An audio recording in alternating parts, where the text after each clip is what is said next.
começar então o culto de hoje, continuar na verdade, né, o culto de hoje, em nome do Senhor Jesus. Vamos nos colocar em pé, vamos ter um momento de oração. Eu sempre fico muito triste quando eu tenho notícias, né, de adolescentes principalmente, que nós temos uma missão com os adolescentes, e quando a gente fica sabendo de crianças, adolescentes de 14 anos, nessa faixa etária mais ou menos, tentando suicídio mesmo, conseguindo, né? E hoje uma notícia muito triste de uma menina de 14 anos que fez isso, e como abala a família, como abala o coração daquela mãe que começa a cuidar de Deus, e começa a querer encontrar alguma resposta, e muitas vezes busca essa resposta em lugares equivocados, né? Na verdade, nós vivemos hoje num mundo que não está fazendo muito sentido, e isso tem causado conflito no coração dos adolescentes, dos jovens. Mesmo na turma de vocês já houve, né, das minhas filhas, já houve situações assim, de tentativas pelo menos, né? Vamos pedir a Deus pelos adolescentes, vamos pedir pelos nossos jovens, porque em suma o que isso significa é a falta de sentido, de significado para a vida. E nós sabemos que o significado, o sentido da vida, nós encontramos apenas no Senhor Jesus. Então vamos orar por aquela mãe. Marilda, você poderia dizer o nome da mãe? Clarice. Clarice, vamos orar por ela, né? Pela Clarice, que hoje chora essa situação tão complicada. Vou pedir para a Bia vai fazer essa oração, já colocando o culto nas mãos do Senhor, nosso Deus. Senhor Jesus, ó Deus, estamos alegres por estarmos na Tua casa, ó Deus, e entristecidos, ó Deus, por essa família. Senhor Jesus, não o conhecemos, mas o Senhor o conhece, o Senhor sabe cada um, ó Deus, dos seus familiares agora que sofrem, ó Deus, a perda dessa moça, ó Deus, que tão brevemente, ó Deus, se foi, Senhor Jesus. Que o Senhor possa estar com essa situação, ó Deus, sabemos que o Senhor tem o controle de tudo, Senhor, e não sabemos, ó Deus, o propósito, ó Deus, mas pedimos, Senhor Jesus, que essas pessoas possam vir a Te encontrar, ó Deus. Nós temos o dever, Senhor Jesus, de estarmos ministrando, ó Deus, a Tua palavra, ó Deus, para pessoas que não Te conhecem, ó Deus, e que nessa situação, Senhor Jesus, tão triste, tão que o Senhor possa estar usando, ó Deus, pessoas à volta, Senhor Jesus, que eles possam vir a Te conhecer, Senhor Deus. É isso que desejamos, Senhor. Que o Senhor possa estar confortando, que o Teu Espírito Santo possa estar com essa mãe, ó Deus, com os pais, com os familiares, ó Deus, consolando o coração dessa família, Senhor Jesus. E peço também por todos os demais adolescentes, ó Deus, pelas nossas crianças do nosso Brasil, Senhor Jesus, que passam por essa pandemia, ó Deus, em casa, Senhor Jesus. Que o Senhor possa estar com os nossas crianças do Brasil, ó Deus. Fica conosco agora, no decorrer do culto, ó Deus, onde vamos Te louvar, Senhor Jesus, onde vamos ouvir a Tua palavra, ó Deus, prepara o nosso coração, prepara a mensagem, ó Deus, que o pastor possa somente ser usado, ó Deus. É isso que eu Te peço, ó Deus, e Te entrego, ó Deus, todos os cultos que estão sendo oferecidos a Ti, ó Deus, aqui no nosso país, ó Deus, que eles possam estar chegando diante do Teu altar, Senhor, com um cheiro agradável a Ti, Senhor Jesus. É isso que eu Te peço, ó Deus, e Te agradeço, ó Deus, em Teu nome que eu orei, Jesus. Amém. Amém, amém. Irmãos, podem se assentar e nós vamos louvar ao Senhor nosso Deus.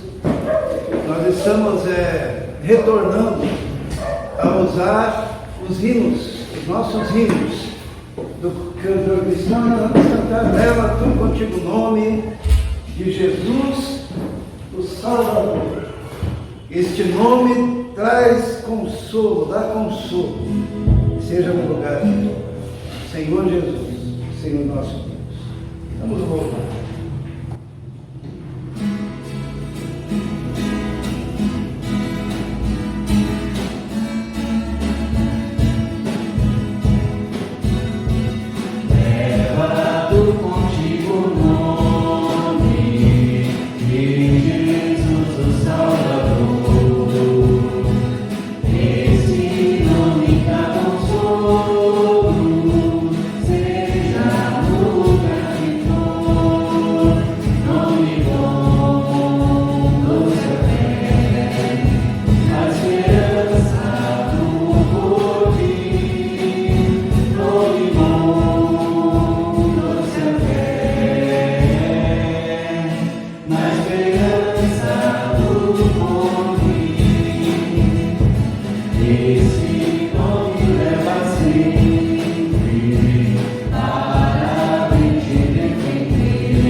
Nome bom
Nem o nome do Senhor precisa ser anunciado com rigor por todos nós.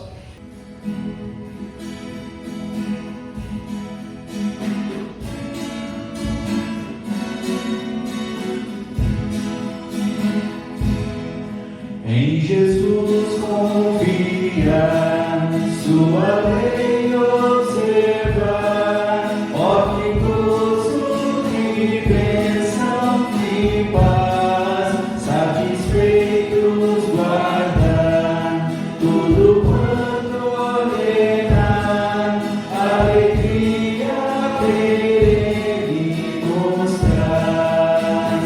Quero observar tudo quanto ordenar, o fiel obedece ao que Cristo manda.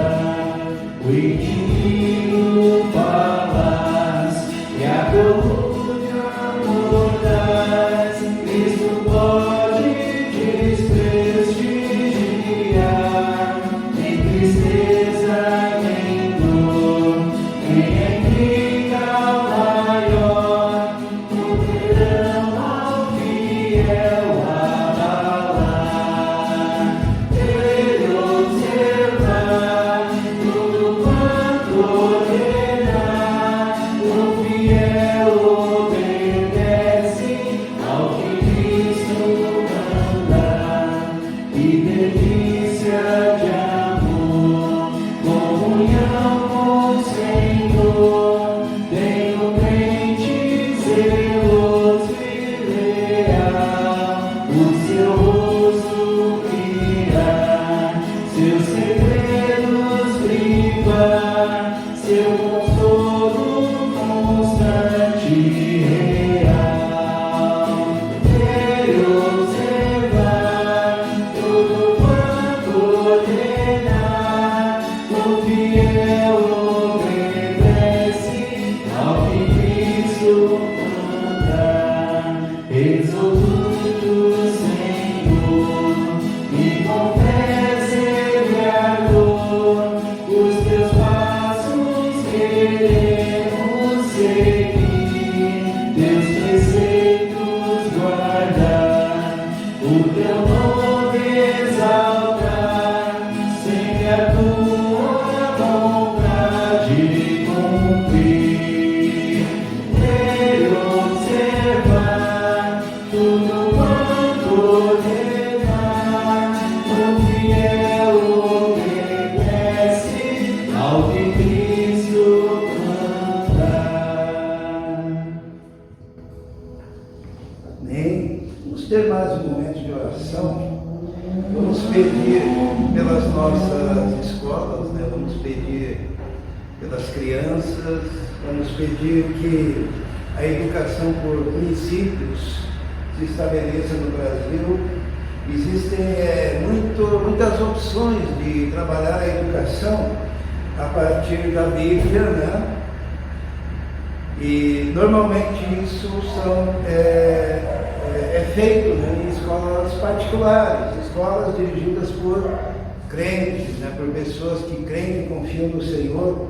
Existem métodos que são trabalhados, né, onde as crianças, os adolescentes aprendem por princípios bíblicos, aprendem através de versículos das Escrituras, aprendem a partir disso.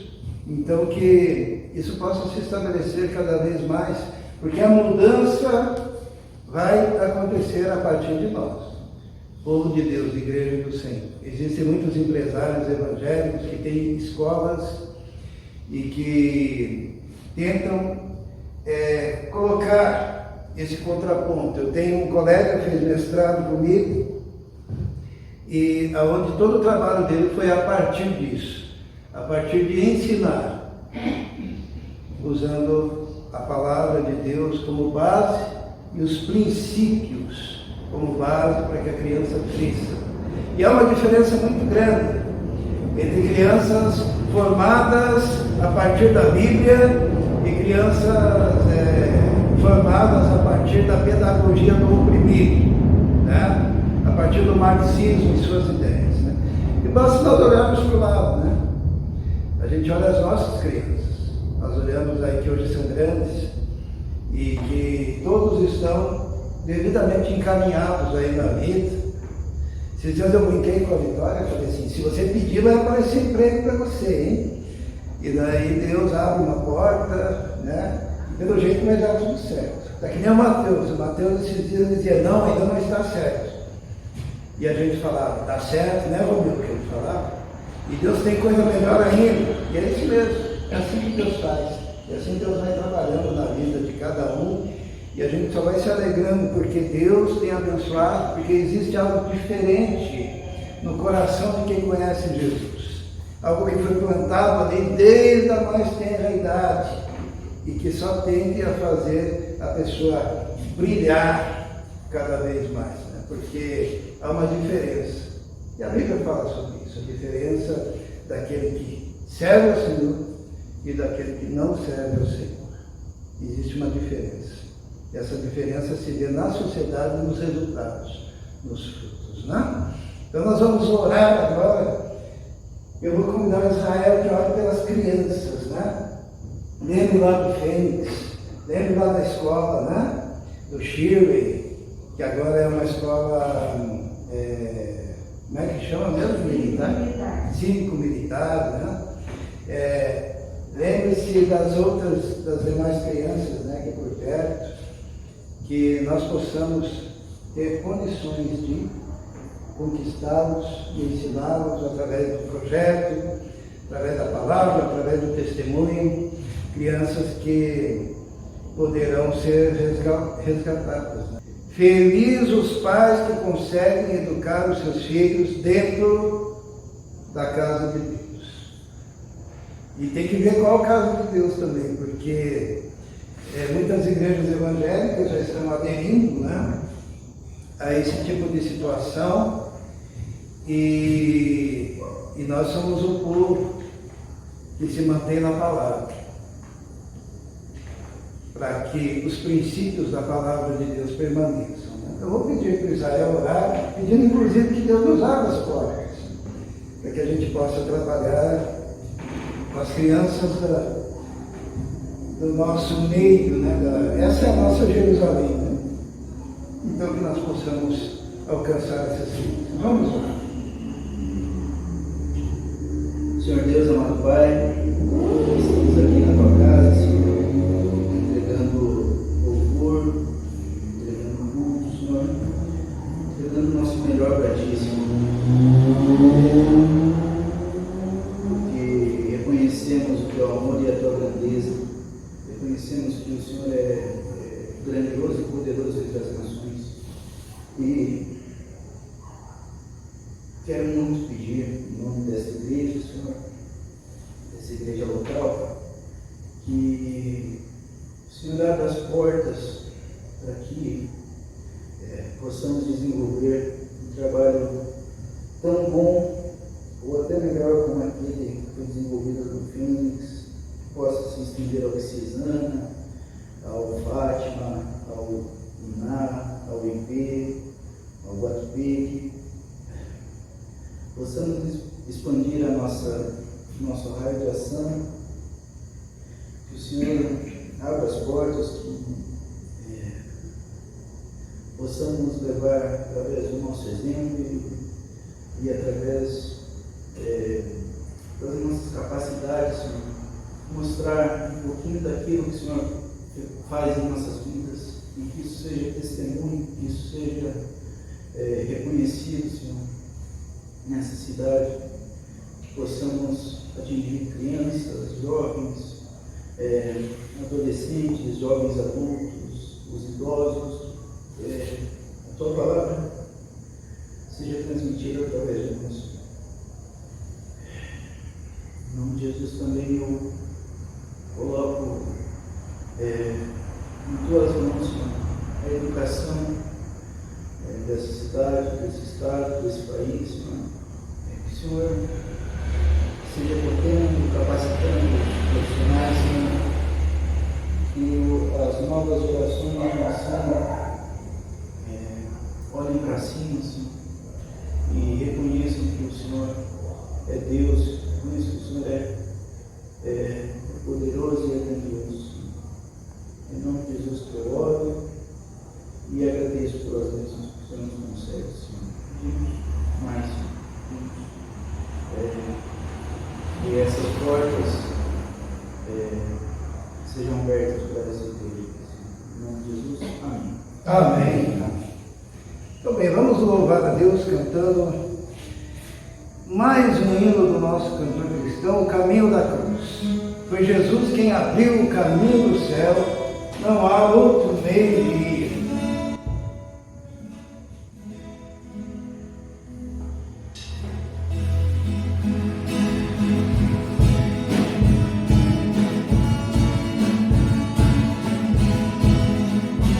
Foi Jesus que abriu o caminho ao céu, não há outro meio de ir.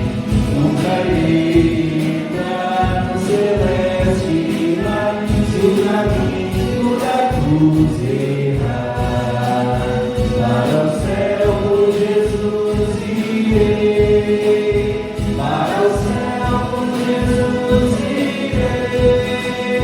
Grande é meu prazer de ser desafiar, para o céu pela cruz irei. Certamente eu vou no caminho da cruz, com resolução andar. É desejo meu de gozar no céu, essa herança que Cristo deu. Para o céu por Jesus irei, para o céu por Jesus irei. Grande é meu prazer de ser desafiar, para o céu pela cruz irei. Os caminhos ímpios do mundo deixei, jamais eles vou seguir. Sigo por Jesus com a minha cruz, no caminho que ao céu conduz. Para o céu por Jesus irei, para o céu por Jesus irei. Grande é meu prazer de ser desafiar, para o céu pela cruz irei.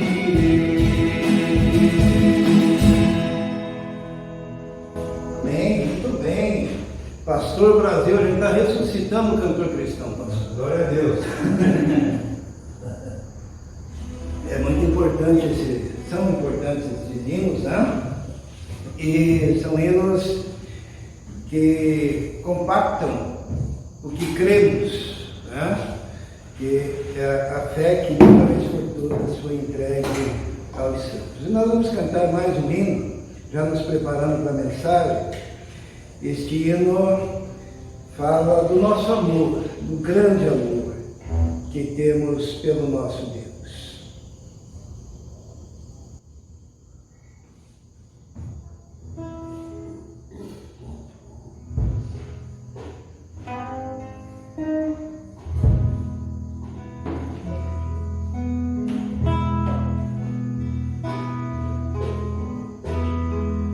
Porque me resgatou, porque me trouxe aqui, porque me quer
Senhor nos ama, nos ama, nos ama, e nos amou tanto, que enviou o seu único Filho para morrer pelos nossos pecados. Né? O amor de Deus é tremendo. A Bíblia diz que o Senhor deixou o esplendor da sua glória, né? Não teve por usurpação ser igual a Deus, mas esvaziou-se a si mesmo, se tornou homem, servo, como servo, aquele que vai até a morte por cada um de nós, né? Ele nos ama profundamente, tremendamente. Irmãos, eu sempre gosto de que haja ligação entre uma mensagem, uma pregação e a outra, né? Não gosto de jogar uma mensagem, e hoje nós vamos fazer uma ligação, uma relação entre essa palavra e a palavra da semana passada. Semana passada falamos do livro de Malaquias, né? O Israel ele tinha comentado comigo, mas quase não fala sobre Malaquias, daí eu pensei que seria bom falar do Malaquias, né? Porque quando se fala do Malaquias, a primeira coisa que vem na cabeça, o que é? Dízimo, né? Dízimo. Dizem que alguns pastores, né, na hora de tirar fotografia, todo mundo diz assim, diga X, né? E o pastor fala, diga dízimo, né? Dízimo. Ninguém entendeu a piada, né? Dizem que quando... não é para contar piada, como não sabe contar piada, né? Mas é uma brincadeira que se faz. Então, quando se fala em Malaquias, se pensa em dízimo. Descontextualizado, porque há uma diferença entre o dízimo no Velho Testamento e o dízimo no Novo Testamento. Mas o livro do profeta Malaquias, ele trata muito mais do que isso, né? O livro do profeta Malaquias, ele trata de basicamente 3 coisas, que eu falei a semana passada. A primeira coisa, o profeta está dizendo, o culto em Israel falhou. O culto falhou. Por quê? Porque, mesmo depois de toda a história do povo de Deus, lá no último livro do Velho Testamento, está lá o povo tentando cultuar a Deus, mas entregando para Deus o quê? O coxo, o aleijado, o cego. Na hora de dar as ofertas de oferendas, assim, de alimentos, era o alimento estragado, vamos dizer assim, impuro, né? Tudo fazendo errado. Então, o culto falhou. Segundo ponto do profeta Malaquias, o sacerdócio levítico falhou. Por quê? Porque, além de tudo, eles estavam aceitando aquele tipo de adoração. Eles estavam ensinando errado. O sacerdócio falhou. Terceira coisa do livro de Malaquias, o quê? A aliança com Deus foi quebrada. Lá é chamado de divórcio. Porque Deus, a metáfora usada em todo o Velho Testamento é a metáfora do casamento. Deus separou o casado, ali houve um divórcio, quebraram a aliança. Então deu tudo errado. Daí no final do livro de Malaquias diz o quê? Daí tem o itinerário. O que é itinerário? É a palavra que eu usei aqui, o itinerário de Malaquias. Qual que era o itinerário de Malaquias? Alguém sabe? Para o estabelecimento da nova aliança, qual que era o itinerário? Elias, que havia de vir. Jesus, que havia de vir. E o estabelecimento da igreja do Senhor, que é o povo da nova aliança. Irmãos, fica muito fácil, tá? Fica muito fácil. Eu sei que às vezes é difícil, porque muitas vezes a gente vem na igreja pensando assim, eu vou ouvir que eu sou bom, que eu serei feliz e que vai dar tudo certo na minha vida. Mas a Bíblia ela é um pouquinho mais profunda do que isso. Então lá no livro de Malaquias diz o quê? Que o culto falhou, o sacerdócio falhou, a aliança foi quebrada, e Deus resolve estabelecer uma nova aliança, mandando primeiro Elias, depois mandando Jesus e o seu ministério, né? E também estabelecendo a nova aliança através de um novo povo. Que povo que é esse? É a igreja, somos nós, tá? Basicamente é isso, resumo do livro do profeta Malaquias. Daí, entre Malaquias e Mateus, tem 400 anos, chamado de período interbíblico. Daí começa Mateus. E Mateus, é importante essa parte introdutória, tá? Por isso que eu estou falando. Mateus é o livro, é o evangelho, que trata da transição entre o velho e o novo. Porque o livro de Mateus é aquele livro, aquele evangelho que diz assim, se os irmãos lerem o livro de Mateus, vai estar escrito quase que nele inteiro, escrito assim. E isto aconteceu para que se cumprisse o que foi dito pelo profeta. Lembram disso?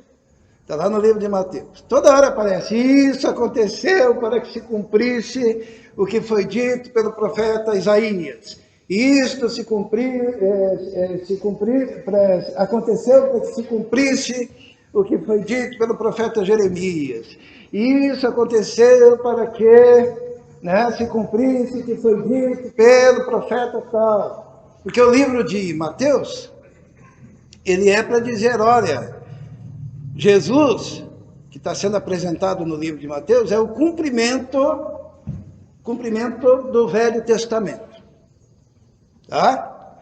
E daí o livro de Mateus também vem o itinerário de Malaquias. Tá? O livro de Mateus, ele vai ser construído para mostrar que aquilo que Malaquias profetizou aconteceu. Tá?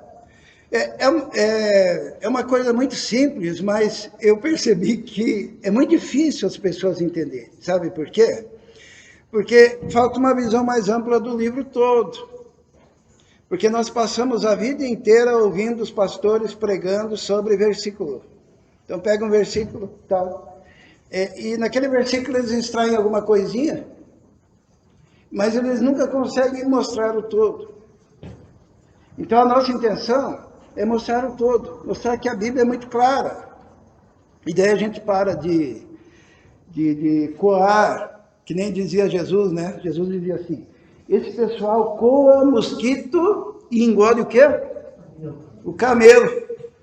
Então, muitas das pregações e muitas das mensagens e muitas denominações e muitas seitas que surgem, são seitas especialistas em coar mosquito, tá?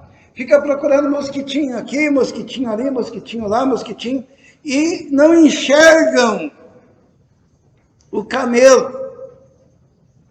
Todos sabem o que significa essa figura, né? Isto é, ficam com os detalhezinhos e perdem a visão do todo. Então, o itinerário é o quê? O estabelecimento da nova aliança, do Novo Testamento, do novo homem, do Espírito da lei. O que significa isso? Significa que no Novo Testamento tem uma nova aliança. Significa que a velha caducou. Já está escrito lá em Hebreus, está escrito lá em Gálatas, está escrito lá em Romanos, a velha caducou. E o Novo Testamento. Por que é Novo Testamento? O que é testamento? É aliança, né? O testamento. Lá em Hebreus ainda fala de testamento, que da maneira como nós entendemos, né? Que para abrir o testamento precisa do quê? Se eu fizer um testamento, vamos supor que eu faça um testamento. Para que os meus filhos abram esse testamento, precisa do quê? Que eu morra, né? Isso. Então, o Novo Testamento é basicamente isso. Lá em Hebreus diz assim, que é necessária a morte do testador. E o testador morreu. Quem que era? Jesus, tá? Então nós estamos na nova aliança. Nós estamos no Novo Testamento. É importante repetir isso, por mais que seja óbvio, né? E esse Novo Testamento é para formar o novo homem. E agora não tem mais a lei. O que tem? A graça, que na verdade é o espírito da lei. Porque a lei, segundo Paulo, nunca aperfeiçoou ninguém. Mas significa que a gente está sem lei? Não, significa que nós agora vivenciamos o espírito da lei. E o espírito da lei é mais complicado, tá? Do que a lei. Porque a lei é muito fácil, né? Ninguém cumpre, mas é muito fácil. Porque a lei é muito clarinha, assim, né? A lei diz, ó, não faça isso. Agora o espírito da lei diz assim, por que você não deve fazer? E é bem diferente. Daí o que acontece? Uma das coisas que já de início a gente precisa entender é que a lei e os profetas duraram até João Batista. Os irmãos lembram desse texto? Né? Capítulo 11 de Mateus. O que diz lá? A lei, certo? E os profetas duraram até João. No grego, significa, sabe o quê? Você sabe isso? Que a lei e os profetas duraram até João. Não adianta ficar falando no grego, né? No latim, no aramaico. Aramaico é uma palavra mais assim diferente, daí o pregador gosta de usar, né? No aramaico, não. A lei e os profetas duraram até João significa o quê, Mateus? Isso, nossa, isso é genial.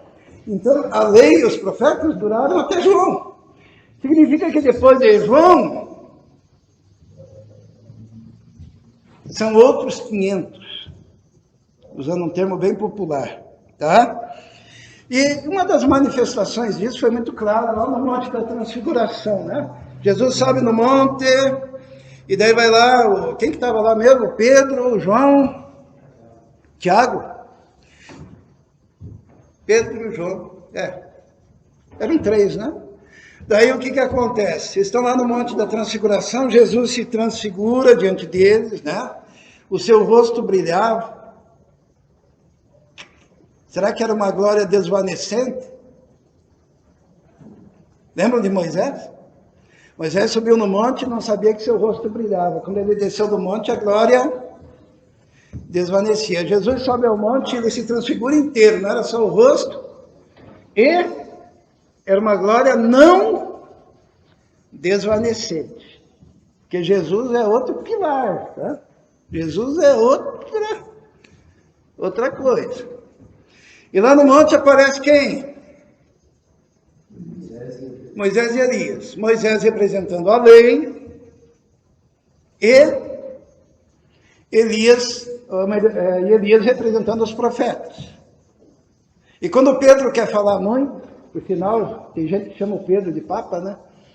Mas quando Pedro quer falar muito, Deus lá de cima diz, ó, fica quieto. Este é o meu filho em quem eu me comprazo. A ele. O quê? Ouvir. Então para de ouvir o Moisés, para de ouvir o Elias e muito menos o Pedro. E escute quem? O Filho amado, Jesus. Isso aí já é uma demonstração, uma coisa que nós temos que entender, irmãos, eu não sei, acho que eu vou ficar na introdução hoje. Uma coisa que a gente tem que entender é que tudo que está nos evangelhos tem uma intertextualidade. O que é uma intertextualidade? Quem gosta de... Os nossos jovens devem estudar literatura, né? Não? Tem literatura na escola, não tem? Vocês não estudam literatura? Ninguém fala nada, hein? Cadê o professor de português de vocês? O que é uma intertextualidade?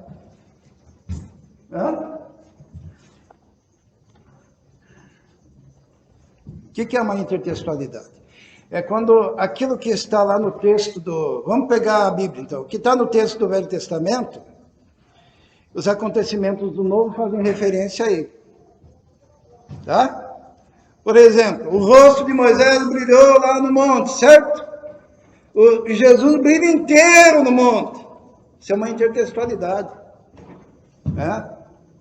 O povo estava em trevas. E aquele povo de Zabulon e Naftali que estava em trevas, viu o quê? Uma grande luz. Lembram lá no Antigo Testamento que havia uma coluna de fogo que acompanhava o povo? Uma intertextualidade é isso. A coluna de fogo. E agora não, agora a luz é Jesus. No deserto era dado para eles comerem o que mesmo? O maná. O que Jesus fala? Eu sou o maná. Intertextualidade, eu sou o pão da vida. Moisés bateu na rocha, saiu água. Qual que é a intertextualidade? Jesus é a água.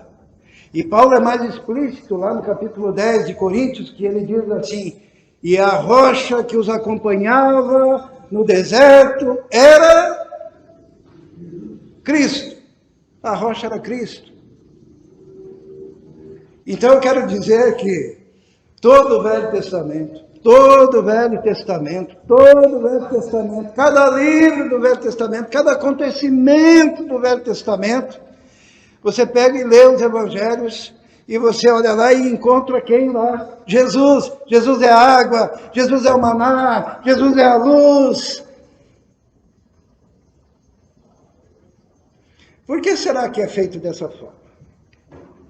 Para que nós entendamos que nós estamos numa nova aliança e que aquela era sombra.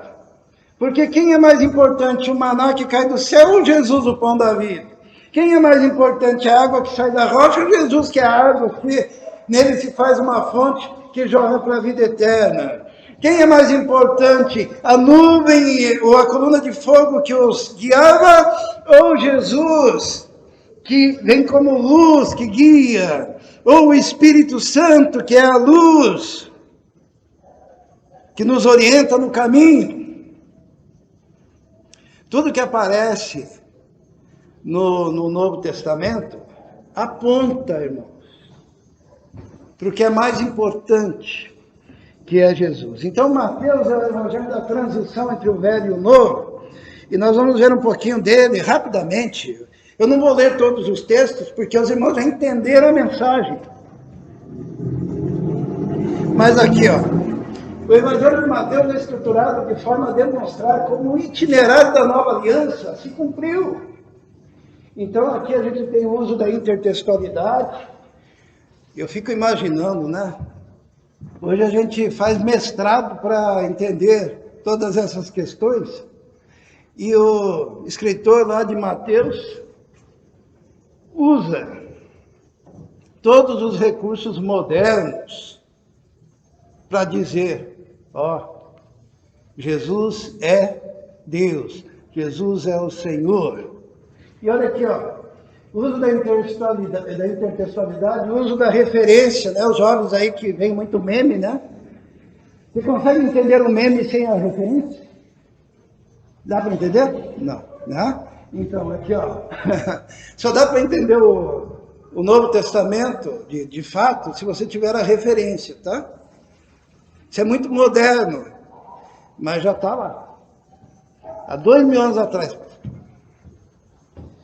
Então, e a imagem é muito importante. A imagem e o signo. A gente vai falar sobre isso. Signo não é signo do zodíaco, tá?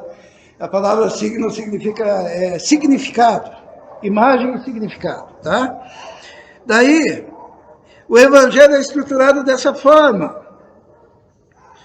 E o itinerário de Malaquias, o último livro do Velho Testamento, qual que é a primeira coisa que tem que aparecer? Elias.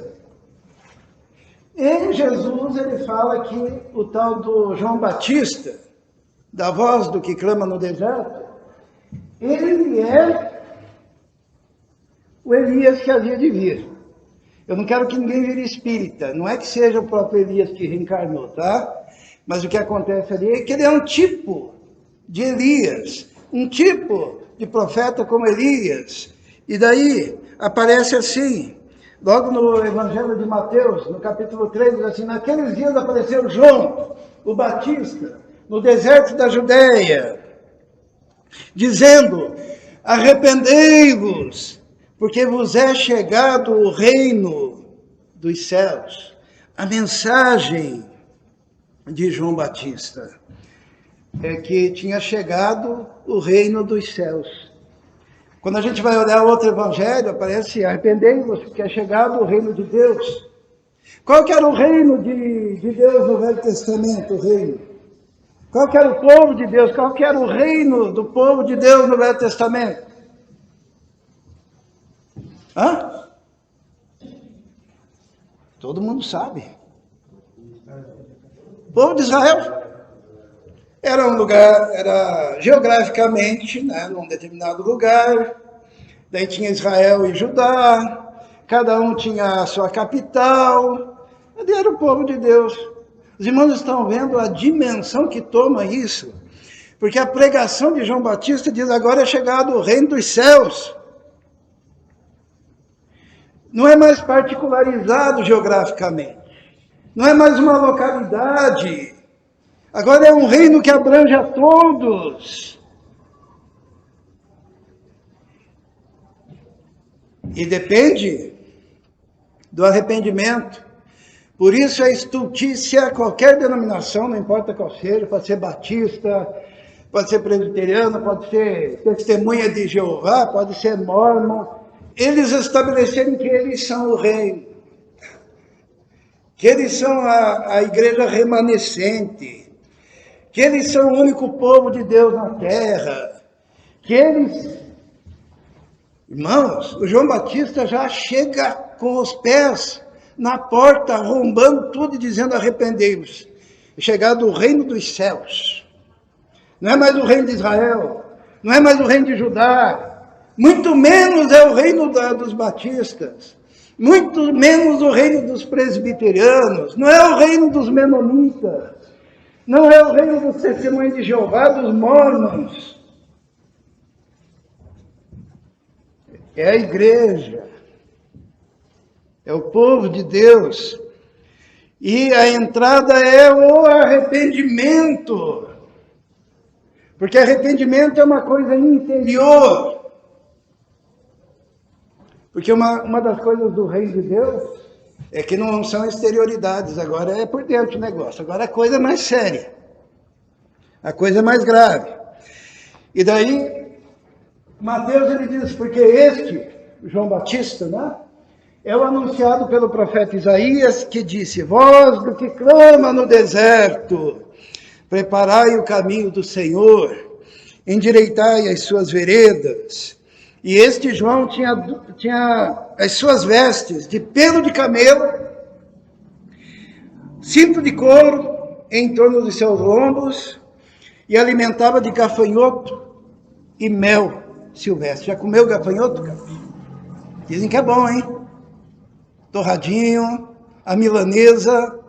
Tem uns que são moídos assim, faz uma massa e corta como se fosse pão. Tá? Já comeu, menino? Tem vontade? Não, né? Então, o João Batista comia gafanhoto. O que é gafanhoto? É a comida dos pobres lá na região. Tem gente que faz uma onda por causa do gafanhoto, mas hoje em dia, dependendo do lugar que você viaja, você vai lá e vai comer gafanhoto. Tá? É um tipo de gafanhoto que tem alguma nutrição, e João Batista, por ser muito simples e pobre, ele comia gafanhoto, e ele se vestia de couro de camelo, mas não era aquele couro assim, preparado, era aquele couro rústico, assim, dos pobres mesmo. Ele era um cara... simplão, sabe? Por que ele veio assim? Porque existe uma coisa aqui que nós encontramos também, que é algo muito moderno, que é a imagem. Qual que era a imagem que o povo tinha do profeta do Velho Testamento? Os irmãos sabem? Eu vou ler 2 textos aqui, diz assim, ó, em Zacarias, quando fala que os profetas iriam se calar, né? e que não iriam mais profetizar, diz assim: e acontecerá naquele dia que os profetas se envergonharão, cada um da sua visão, quando profetizarem, nem mais se vestirão de manto de pelos para mentirem. É que uma marca, hoje em dia o pastor, como é que veste o pastor normalmente? Eu nem estou vestido de pastor hoje, como é que é? Terno e gravata, né? Ó, no Velho Testamento era assim, ó, era pele e uma cinta de couro. Estava andando lá longe, opa, olha o profeta, está lá, entendeu? E aconteceu também, olha aqui, vamos ver mais um texto em Reis, diz assim: e ele lhes disse, qual era a aparência do homem que veio ao vosso encontro e vos falou essas palavras? O rei estava perguntando, né, para os mensageiros. Daí eles disseram, era um homem peludo e com lombos cingidos de cinto de couro. Então, disse ele, é Elias, tisbita. Porque os profetas andaram assim. E Deus que usa a mídia, né? Deus que usa a imagem, Deus que quer imprimir na cabeça a imagem, o que acontece? Ele pega e coloca um profeta do estilo do Velho Testamento para ser o último profeta. E esse cara continua pregando. Ele é o João Batista.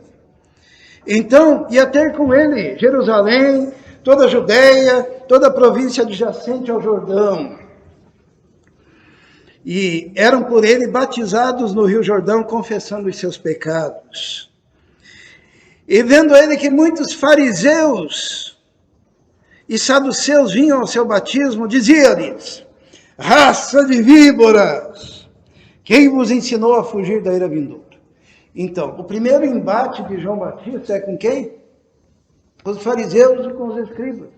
Escriba era aquele que copiava a lei, fariseu era o doutor da lei, eram aqueles caras que ficavam lá no meio do povo dizendo que você tem que cumprir a lei, você tem que guardar o sábado, você não pode comer isso, você não pode beber aquilo, você tem que fazer isso, você tem que fazer aquilo. E são esses caras, os escribas e os fariseus, que chegam no batismo de João, e João olha, o que vocês vieram fazer aqui? Raça de víboras! Quem vos ensinou a fugir da ira vindoura? Produzi, pois, frutos dignos de arrependimento, porque o evangelho agora vai pelo viés do arrependimento e não da lei, porque a lei você pode burlar, mas o arrependimento é interior. É muito comum burlar a lei, né? Toda lei existe uma tentativa de burlar a lei. É assim, porque normalmente o cara pensa assim, foi dito isso, mas isso é para os outros, não para mim. E se eu fizer, mesmo sem ter feito aquilo, nem por isso estarei quebrando a lei, porque eu tenho mais entendimento que os outros, eu tenho mais percepção que os outros. A lei normalmente extrai do indivíduo a sua hipocrisia, a sua falsidade, e ela se torna evidente. Porque o apóstolo Paulo diz que a lei veio para marcar a malignidade do pecado. Sabe quando a gente faz um exame por contraste? Alguém já fez? Você tem que tomar, né, um negócio? Porque daí quando faz lá o contraste, a cor se altera e o médico vai saber lá o que você tem, certo? Sabe para que serve a lei? Para dar o contraste. Para mostrar o quanto você é mentiroso. Para mostrar o quanto você é hipócrita. Para mostrar o quanto você é falso. Para mostrar o quanto você dá um jeitinho. Mas quando há arrependimento, daí não existe isso. Porque o arrependimento traz o coração contrito e a pessoa genuinamente arrependida, ela não quer saber.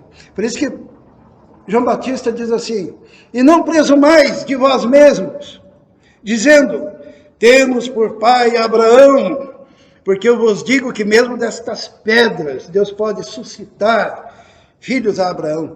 Qual que era a desculpa dos fariseus? Hã? O que significa esse texto? Quando diz assim, não presumais de vós mesmos, temos por pai Abraão. Eles estavam dizendo assim, nós somos filhos de Abraão, nós fazemos parte do povo de Israel, nós fazemos parte do povo de Deus, nós somos da descendência santa, nós somos o povo aqui na terra que Deus escolheu, nós somos o remanescente, nós somos aquele povo especial que recebeu a lei. O João Batista olha, ele... Está vendo aquelas pedras ali que a gente está pisando toda hora? Deus pode suscitar filhos a Abraão dessas pedras aí. Porque agora está estabelecido o reino dos céus, que não é o teu galinheirozinho no fundo do quintal, não é a tua denominaçãozinha, não é o seu povinho, é um reino universal, é um reino que não terá fim, é um reino cujo rei é Deus, é um reino cujo profeta é Jesus, Filho de Deus, Deus conosco, é um reino inabalável. Então não vem com essa conversinha que nós somos filhos de Abraão. É o que o João Batista está dizendo. E ele disse, e também agora está posto um machado à raiz das árvores. Toda árvore, pois, que não produz bom fruto, é cortada e lançada no fogo. E eu, na verdade, vos batizo com água, para o arrependimento. Mas aquele que vem após mim, Jesus, lembra do itinerário? Primeiro vem João, depois vem Jesus, né? O que vem após mim é mais poderoso do que eu, cujas alparcas não sou digno de levar. Ele vos batizará com o Espírito Santo e com fogo. O que significa isso? Significa que quem pertence agora a esse reino, ele é cheio do Espírito Santo. E o fogo é o fogo que consome a iniquidade e o pecado. Os irmãos se lembram, até Israel falou comigo, né? Sobre esse texto lá em Malaquias, que nós falamos a semana passada, que Jesus seria como o sabão dos lavandeiros. Eu estava rindo que teve uma denominação aí que comprou um monte de sabão em pó e fez o culto do lavandeiro, né? Irmãos, que coisa ridícula. Jesus, Jesus é o sabão dos lavandeiros, e Jesus, o que aparece no mesmo texto? Ele é o purificador do ouro e da prata, se referindo à purificação de um novo povo. E João Batista está falando isso, está dizendo, olha, agora o reino é diferente, porque Jesus vem e batiza com o Espírito Santo e com fogo, que é o fogo que purifica dos pecados, que limpa, que restaura, que coloca ali na frente um novo ser, não mais maculado pelo pecado. Tudo é diferente. Irmãos, a gente participa de uma coisa infinitamente melhor. E diz assim, em sua mão tem a pá, e limpará a eira, recolherá no celeiro o trigo, e queimará a palha com fogo que nunca se apagará. Tem gente que não acredita no inferno, né? Pastor, acredita que tem gente que não acredita no inferno, pastor? Mas vai para o inferno, para um fogo que nunca se apaga. É uma metáfora, porém, que reflete um estado da alma eterno de sofrimento. Quem é palha vai para o fogo, quem é trigo vai para o celeiro.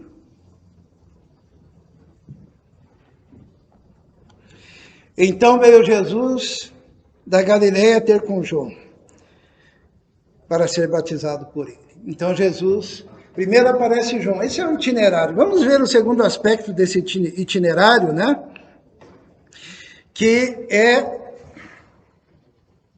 as mensagens e as obras de Jesus, né? O livro do profeta Malaquias já está se cumprindo literalmente. Primeiro vem Elias, agora vem Jesus, e a primeira coisa que ele faz, não é a primeira coisa, mas uma das coisas, não está em ordem, mas vamos pensar em cada uma delas. Jesus escolhe 12. Por que será que Jesus escolhe 12? Lembra da intertextualidade? Por que, Mateus? Você que é esperto, diga. 12 tribos, 12 patriarcas. Daí Jesus ele pensou assim, eu não vou poder desenhar, mas quase vou fazer isso.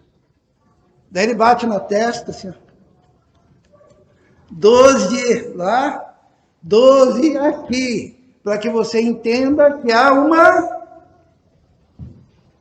transição, tá? Então Jesus escolhe os 12. Os 12, inclusive, que se sentarão em 12 tronos lá no Apocalipse. É a transição. E diz assim, olha, o nome dos 12 são estes. Simão, Pedro, Simão chamado Pedro, André, Tiago, João, e aí vai dizendo cada um deles. Até Judas que o traiu. E diz assim, Jesus enviou estes 12 e lhes ordenou, dizendo, não ireis pelo caminho dos gentios, nem entrareis em cidade dos samaritanos. Né? Primeiro pregar para os judeus e depois para todo aquele itinerário, nós vamos falar sobre isso também. Mas Jesus é o cumprimento, então. E ele diz, olha, nova aliança, povo agora não é um povo geográfico, é a igreja, né? Então, escolho 12 para vocês fazerem bem a transição agora, entenderem, pelo amor de Deus. Daí Jesus ele vai para onde? Para o deserto, para ser tentado. Vamos fazer intertextualidade, porque deserto lembra? Povo 40 anos no deserto, não é isso? Daí Jesus diz assim, ó, o texto. Então, foi conduzido Jesus pelo Espírito ao deserto para ser tentado pelo diabo e tendo jejuado 40 dias e 40 noites, depois teve fome. Existe uma intertextualidade, existe uma interação, aquilo que é figura agora é mostrado de uma forma quase que imagética, para que o povo possa entender. E lá na tentação de Jesus, ele é tentado com o quê? Primeira coisa, com o maná, né? E chegando-se a ele, o tentador disse, se tu és o filho de Deus, manda que essas pedras se transformem em maná, né? Em pão. Porque no deserto tinha pão, né, à vontade. Que Deus lhes dava. Todas as tentações do diabo estão relacionadas àquele período de 40 anos do povo no deserto. Qual foi a primeira tentação? Pedras em pães. Lembra do maná? Qual a segunda tentação? Ordenarei aos anjos que cuide. Lá no livro de Hebreus diz que todo aquele período foi... houve uma ação dos anjos. E o diabo diz, os anjos vão cuidar. Jesus diz, não. Terceira tentação, essa é interessante, né? No Velho Testamento era o povo de Israel. E agora é o quê? É um reino universal. E o diabo pega e diz o quê para Jesus?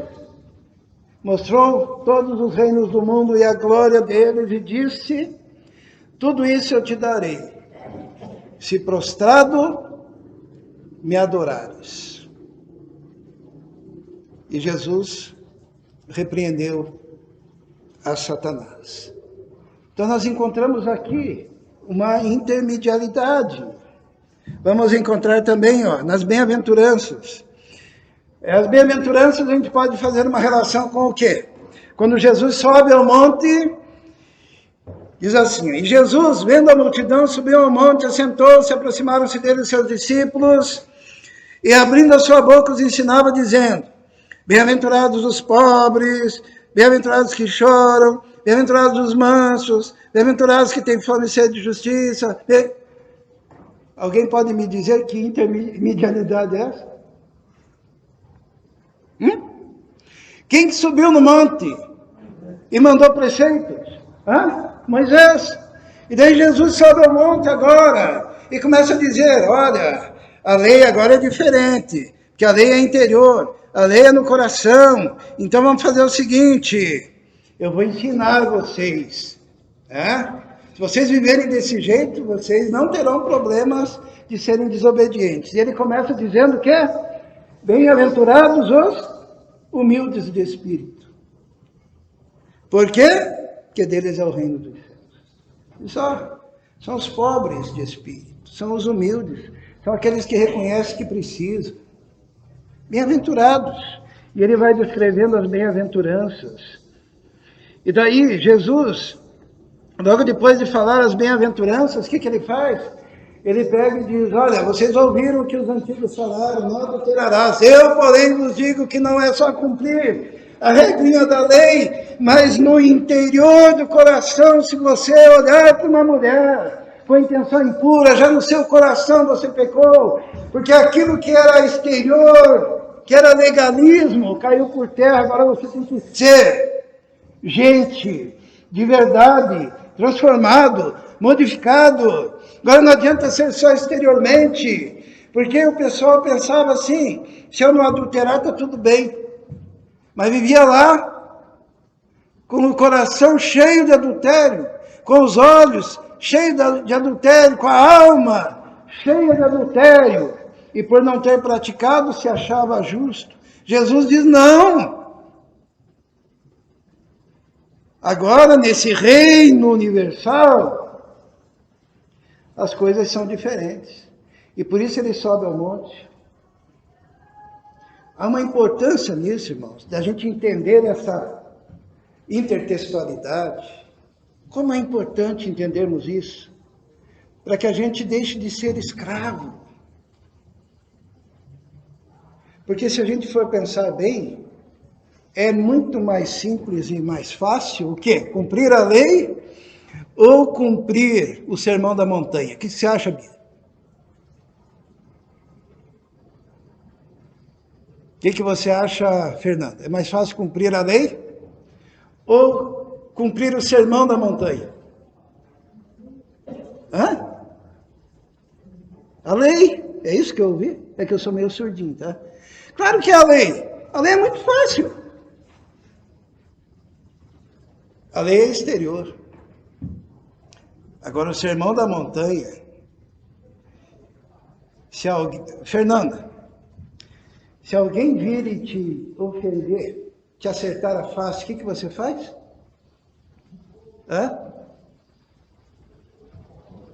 Israel, o que você faz? Vem um peão lá e...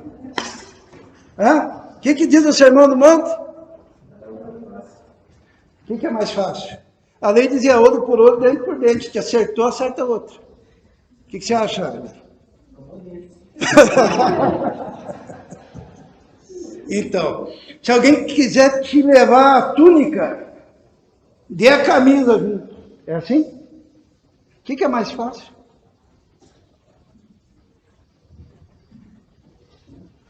O sermão do monte, ele substitui preceitos que são muito rasos, para te colocar numa nova dimensão de vida, que é a dimensão dos santos, que é a dimensão da santidade, que é a dimensão de andar como Jesus andou, e ser imitador de Jesus. Outra coisa também, o que acontecia muito lá no deserto? Sinais de prodígio, não acontecia? O povo queria pão, tinha pão. O povo queria água, tinha água. O povo queria comer carne, tinha carne. A água era amarga, daí derrubava aquela árvore e as águas amargas se tornavam doces. Daí vinham as serpentes, levantava a serpente de bronze. Quem olhava para a serpente de bronze era curado. Houve da boa no deserto, né? Daí Jesus diz, agora a coisa é melhor ainda, porque eu estou aqui no meio de vocês, e quando ele desce do monte, o que ele faz? Vem uma grande multidão, que estava admirada dos ensinos dele, e daí vem um leproso que o adorou, diz, Senhor, se quiseres, pode tornar-me limpo. E Jesus, o que ele faz? Ele tocou o leproso, nós pregamos sobre isso esses dias, né? E aquele leproso foi curado, mas daí ali foi só o começo, né? Porque daí o cego enxergava, né? A sogra de Pedro foi curada daquela febre, e Jesus vai caminhando, e Jesus vai expulsando demônios, e Jesus vai curando os lunáticos, e Jesus vai ressuscitando os mortos, e Jesus vai repreendendo os ventos dos mares, e Jesus demonstra o domínio sobre toda a natureza, e os sinais e prodígios acontecendo, e assim nós temos uma intertextualidade onde Jesus está demonstrando que aqueles sinais do deserto são infinitamente menores do que estes agora, porque ele estava aqui presente. E assim ele vai derrubando todos os pilares da velha aliança. E finalmente Jesus, para nós encerrarmos, estabelece a igreja, que é o novo povo. Deus não tem dois povos, tá?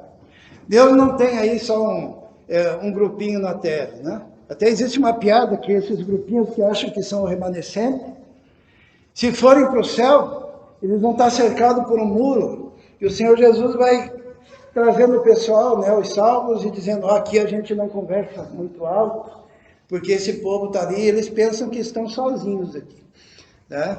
Se fizer muito barulho, eles vão descobrir que não são o remanescente, eles vão descobrir que fizeram um monte de coisa porque quiseram, porque simplesmente não sabiam ler, eram analfabetos espirituais em relação às Escrituras, só por isso. Porque Jesus estabelece a igreja, e a igreja é composta pelo quê? Por pessoas salvas, remidas, de todos os povos, línguas, tribos e nações que existem sobre a face da terra. Diz assim, Jesus, ele diz assim, como não compreendestes que não vos falei a respeito de pão, quando ele multiplicou os pães, né? Mas que vos guardasseis do fermento dos fariseus e dos saduceus. O que é o fermento dos fariseus e dos saduceus? O fermento é a doutrina deles, né? Olha, não faz isso, não faz aquilo. Eles diziam que se uma galinha botasse um ovo num determinado dia, só podiam comer aquele ovo se matassem a galinha no domingo. O Gabriel até disse que era bom, porque daí ia ter galinha no domingo, né? Mas havia aquela ideia também que a tua casa era todo lugar onde você tivesse uma cama. E assim eles poderiam fazer jornadas quantas quisessem. Fermento dos fariseus e dos saduceus. Daí Jesus, ele pega, o Mateus, ele diz, então os discípulos, né, compreenderam que não lhes dissera que se guardassem do fermento do pão, mas da doutrina dos fariseus. A doutrina dos fariseus é o ensinamento dos fariseus, que eram os doutores da lei. E diz assim, chegando Jesus às partes de Cesaré de Filipe, interrogou os seus discípulos dizendo, quem dizem os homens ser o Filho do Homem? Jesus pergunta. Isso é quando ele estabelece a sua igreja, tá? Daí a turma dizia, uns dizem que é João Batista. Está mais perto ali, né? Que é o Elias que havia de vir, né? Outros dizem que é Elias. Outros Jeremias, e outros é um dos profetas. Viu que todo mundo apontava para o Velho Testamento? Todo mundo apontava para lá? Quem dizem que é Jesus? É João Batista, ou é Elias, ou é Jeremias, ou alguém lá do Velho Testamento. Daí Jesus pergunta, e vós, quem dizeis que eu sou? E Simão Pedro, respondendo, disse, tu és o Cristo, o Filho do Deus vivo. E Jesus respondendo, disse, bem-aventurado és, Simão Bar-Jonas. Porque não te revelou a carne e o sangue, não foi homens que te revelaram isso, mas meu Pai que está nos céus. Pois também eu te digo que tu és Pedro, e sobre esta pedra edificarei a minha igreja, e as portas do inferno não prevalecerão contra ela. Aqui tem uma aulinha de português. Esta se refere não a Pedro, mas a aquilo que Pedro disse, tá? Tu és Pedro, tá? Então, tu és Pedro. Se fosse Pedro, seria sobre essa pedra, isto é, sobre o Pedro. Não, sobre esta pedra, isto é, aquilo que ele afirmou. Tu és o Cristo, o Filho do Deus vivo. Sobre esta pedra edificarei a minha igreja. Pedra tem uma intertextualidade com a pedra que os acompanhava no deserto, e a pedra era Cristo. Sobre Cristo está estabelecida a igreja, eclesia do Senhor, e as portas do inferno não prevalecerão contra ela. E eu te darei as chaves do reino de Deus, do reino dos céus. E tudo que ligares na terra será ligado no céu, e tudo que desligares na terra será desligado no céu. Assim o Senhor estabelece a igreja como o lugar onde se liga ao céu, porque é através de Jesus, né? Se você crê em Jesus, você está ligado aos céus. Agora, tem gente que diz que Pedro tem as chaves, né? Diz assim, e te darei, falou para Pedro, né? As chaves do reino. Tudo que ligares na terra será ligado no céu. Será que Pedro tem poder de ligar alguém, desligar alguém do céu? Evidentemente que não, né? As chaves do reino é o seguinte. Quem que foi o primeiro cara? Até a gente estudou aqui em Atos, né, Israel? Você que leu bastante o livro de Atos. Quem que tinha a chave para ligar os judeus à igreja? Quem foi o primeiro cara que pregou para os judeus na era da igreja, depois do Pentecostes? Pedro. Então, a chave ali. Pregou o evangelho aos judeus. Quem foi o primeiro cara que pregou o evangelho aos gentios, na casa de Cornélio? Pedro também. Então ele tinha as chaves, tá? Ele foi o primeiro a pregar para os judeus, ele foi o primeiro a pregar para os gentios. É só isso, tá? Nada além disso. Pedro não faz chover, tem gente que diz que São Pedro tem a chave lá para fazer chover, nada disso. O que está ensinando aqui é que Pedro recebeu a autoridade para ser o primeiro a pregar aos judeus o evangelho da graça e a pregar aos gentios. E desse povo fazer apenas um povo. E através de Cristo, qualquer um que crê, seja judeu, seja gentio, ele faz parte agora da igreja que foi estabelecida pelo Senhor. E a lei e os profetas duraram até João. Será que está escrito isso? Vamos ler ali. Diz assim, porque é este, se referindo a João Batista, né? De quem está escrito, eis que diante da tua face envio o meu anjo, que preparará diante de ti o teu caminho. Em verdade vos digo que entre os que de mulher têm nascido, não apareceu alguém maior do que João Batista, mas o menor no reino de Deus, somos nós, é maior do que ele. Porque agora é uma relação com a nova aliança. O melhor do reino na nova aliança é maior do que João Batista, o último profeta. Porque diz assim, e desde os dias de João Batista até agora se faz violência ao reino dos céus, e pela força se apoderam dele. Porque todos os profetas e a lei profetizaram até João.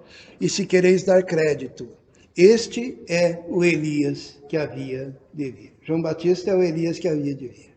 Tá bom? Então, quem tem ouvidos para ouvir, ouça o que o Espírito diz à igreja. Irmãos, eu gostaria de encerrar dizendo o seguinte. O Evangelho do Senhor, a boa notícia, é a mensagem mais extraordinária que nós recebemos. E quando nós lemos com entendimento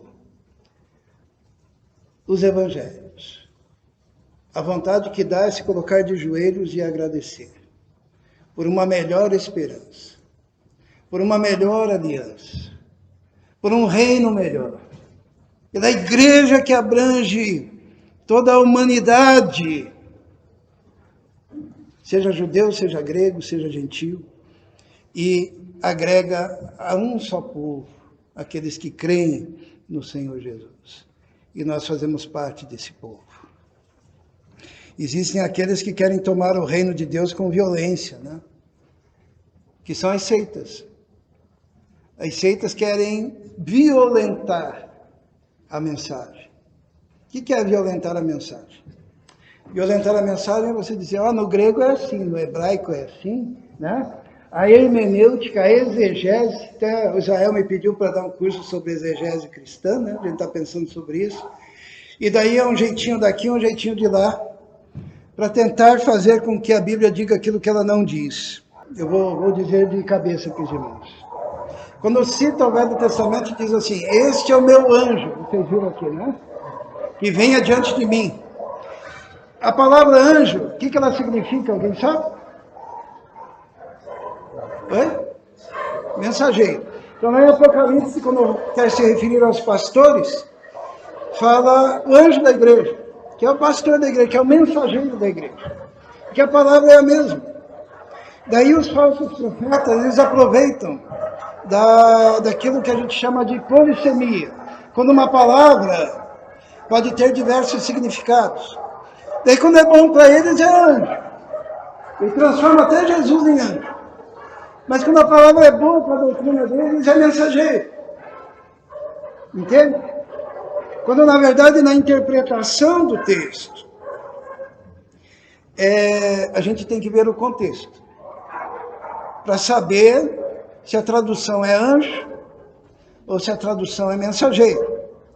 E não é à mercê da vontade de um fariseu que quer dar o significado que ele acha que tem que ser, porque ele acha, e daí se aproveita da simplicidade do povo e diz no grego, no hebraico, no latim, no aramaico, no alemão, e aí vai, e o povo, nossa, é um erudito. Não, é um fariseu. Porque o evangelho do Senhor é muito simples para quem quer ver. Quem tem ouvidos, ouça o que o Espírito diz à igreja. Vamos orar. Senhor, muito obrigado, Senhor, porque tudo é tão claro, tudo é tão evidente no teu evangelho, no evangelho de Mateus, quando nós vemos o cumprimento das tuas promessas estampado de forma vívida, de forma tão clara diante dos nossos olhos. Obrigado a Deus porque o Senhor nos deu o evangelho com ações parabólicas, ó Deus, que nos fazem perceber.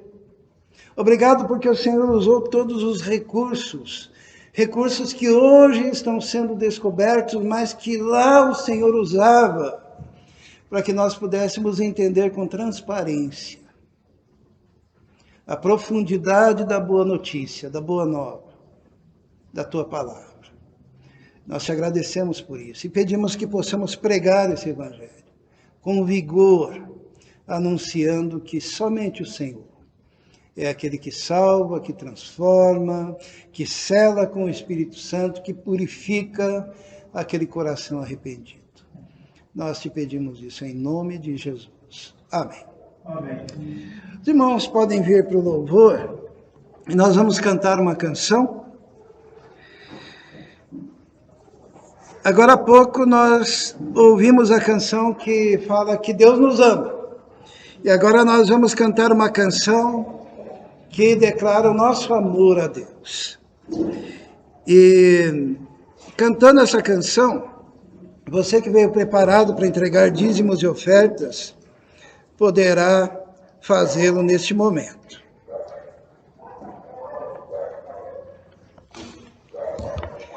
É uma canção antiga, todos podem cantar juntos, né? É bem conhecida.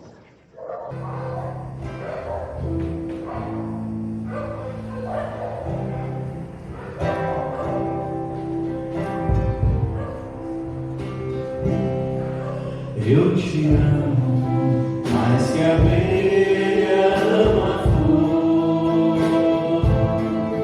Eu te amo e como é forte o meu amor. Eu te amo mais que tudo, mais que a vida que há em mim. Eu te amo e nada vence esse amor que não tem fim. Eu te amo, pois trocaste o meu fardo pela cruz. É assim que eu te amo, Jesus. Eu te amo, mas com peso anseia ver toda a luz da liberdade assim viver. Eu te amo mais que nada, como a pátria que deixou, mas o pobre exilado ama o chão que o desprezou. Eu te amo, mas o cego possa desejar a luz. É assim que eu te amo, Jesus.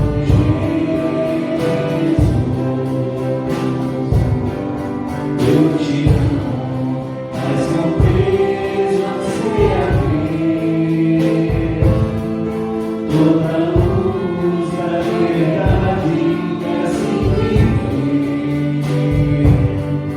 Eu te amo mais que o aura, como a pátria que deixou, mas o pobre exilado ama o chão que o desprezou. Eu te amo, mas com o cego possa desejar a luz. É assim que eu te amo, Jesus.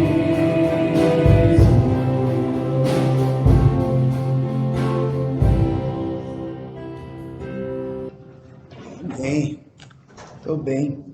Esse hino foi cantado na década de 80, talvez, por um grande cantor evangélico chamado Osés de Paula. Lembra, né, pastor? Osés de Paula. E ele ainda é vivo, né? Ainda canta, ainda faz as suas apresentações, tem uma voz extraordinária. O pastor Brasil vai deixar uma semente de gente firmada no Senhor Jesus, né? Já tem, né, pastor? Eu pretendo deixar também uma boa semente de pessoas também íntegras e corretas, firmadas no Senhor. O Marcos, né, está deixando um legado, quando for, espero que demore bastante, tá, Marcos? E assim sucessivamente, né, os filhos da Gisele, né, os seus filhos, o seu filho, né, o Gabriel, também um legado extraordinário de pessoas corretas. Porque se você for um homem ou uma mulher de Deus, ecoará nas próximas gerações toda a mensagem, toda a vida, todo o caráter que você transmitir aos seus. Que coisa boa, né? Então, irmãos que quiserem podem ajudar com algum alimento. Quarta-feira, culto de oração, sábado, ensaio, domingo, culto em adoração ao nosso Deus. Vamos orar. Senhor, obrigado a Deus pela comunhão que podemos ter, obrigado pela Tua palavra, obrigado pelos louvores, obrigado porque temos essa liberdade de cultuar. Continue protegendo o Teu povo, ó Deus, de todos os perigos, que o Senhor se faça como um muro de fogo, que o Senhor se faça como o Senhor mande os seus exércitos, ó Deus, celestiais, e que o Teu povo esteja protegido por Ti, nós te pedimos isso. Protegido da enfermidade, protegidos, ó Deus, da violência urbana, da violência do trânsito, ó Deus, protegidos, ó Deus, cada casa protegida por Ti, nós te pedimos isso. Esteja nos dando força para o trabalho e capacidade para os estudos. E que a graça do nosso Senhor e Salvador Jesus Cristo, o amor de Deus, o Pai, e a comunhão do Espírito Santo esteja com todos vós agora e para todos sempre. Amém. Que Deus abençoe a todos.